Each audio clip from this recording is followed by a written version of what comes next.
What's up, guys? Welcome back to Inside Out Precision. Today's video, we're going to be talking about kisser buttons. If you're not familiar with what a kisser button is, we're going to go over just real quickly exactly what it is, what it can do for you, and kind of the pros and cons of running one on your string. So, pretty short video, but definitely something that might help you out, especially if you're a beginning shooter, so you won't want to miss this one. Stick tight, we'll be right back.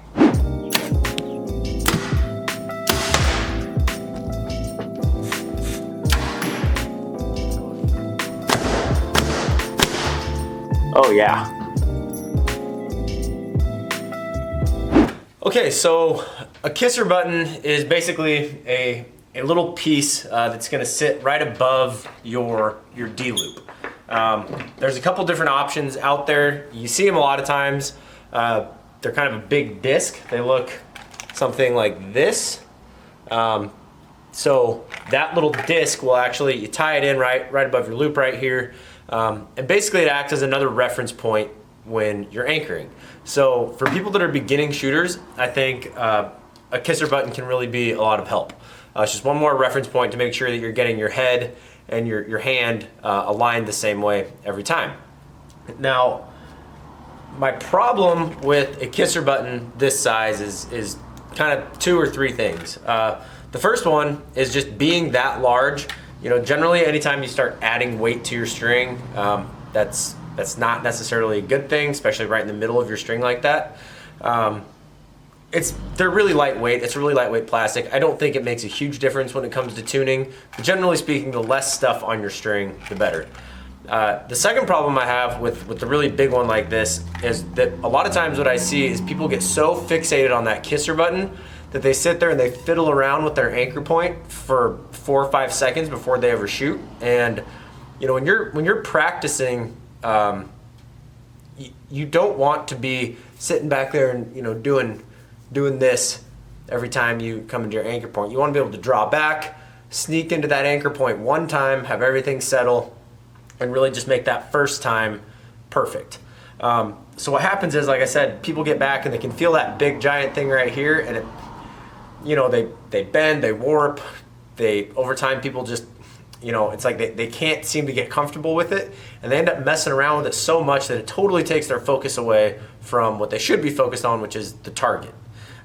So, you know, I think it's a little easy to get really fixated on a big one like this. The third thing that can be an issue is some people, they really bury on that kisser button. So they come in and instead of just touching it to the side of their mouth, they're like, they're basically got their lips over it almost. And again, that comes back to having inconsistent pressure on that string at full draw. So when I come in and I make, you know, when I anchor, I want that string to be touching my face, but I don't want to be influencing it. You know, all bows these days, even a low let off bow is, you know, 75 or 80% let off. Most are 85, you know, 80 to 90% let off. So there's very little pressure on that string at full draw. And if I'm pressing on that kisser button really hard, I'm essentially influencing the string right where that arrow is sitting. So it's gonna push that knock out away from my face, and then when I shoot, it's actually gonna overcorrect back the other way. You see this a lot when we're paper tuning. You know, for a right-handed shooter, we'll have a person where we just can't get rid of a tail left tear. No matter what we're doing with the yokes or the rest or anything like that, you know, it changes a little bit, but it's not really coming into a bullet hole. So then, just kind of by process of elimination, we'll have them just pull that string out away from their face on a shot and shoot it, and 9 times out of 10, the arrow comes right back into center. So face pressure is a really big one, and I think with the big kisser buttons, this one's made by Pine Ridge. You know, it's well-made little piece of equipment, but when they're that big, I think there's just too much potential there for too much pressure on it, taking too long to get into your anchor point because you're so fixated on that kisser button, and it's kind of just a distraction that you don't really need at full draw. That being said, a kisser button that I really do approve of and like is just a very simple little brass knock. So these are like what you're gonna see as a knocking point on like a recurve string. And what's nice about this is it's still something that I can feel on the side of my mouth, but it's not a big intrusive piece, right? It can sit right on the corner there. I'm not putting any pressure on it, at least not any more than I already have on the string. And it's not adding a bunch of mass and weight to my string right above my D-loop there. Now, when you're setting one of these, it's easiest to do it with a friend or have somebody help you. So what you're gonna do is, you're gonna draw back, you're gonna anchor, that string's gonna come right across the tip of your nose and the corner of your mouth, and then you're gonna wanna take like a silver Sharpie and just make a little mark on the string right here. Usually they're gonna sit about 1 inch to 1.25 inches, 1.5 inches above the D-loop. That's all gonna depend on, the axle to axle of your bow, your draw length, all that stuff.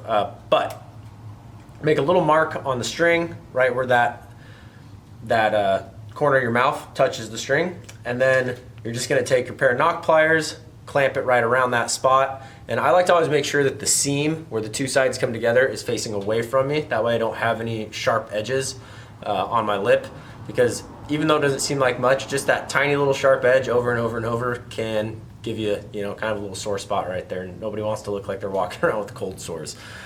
So crimp it with the seam facing away from you. That way when you come into your anchor point, you just have the smooth brass knock here. With the knock, I don't think it's really necessary to serve in above and below it. Once that thing's crimped on there, it's really not going to be going anywhere unless you uncrimp it.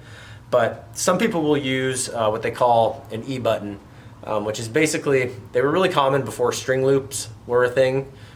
People would run, a brass knock, and then the knock of their arrow would go right below that, and then the E-button, which is basically just a little round rubber piece that goes over your string, or your string actually runs through it.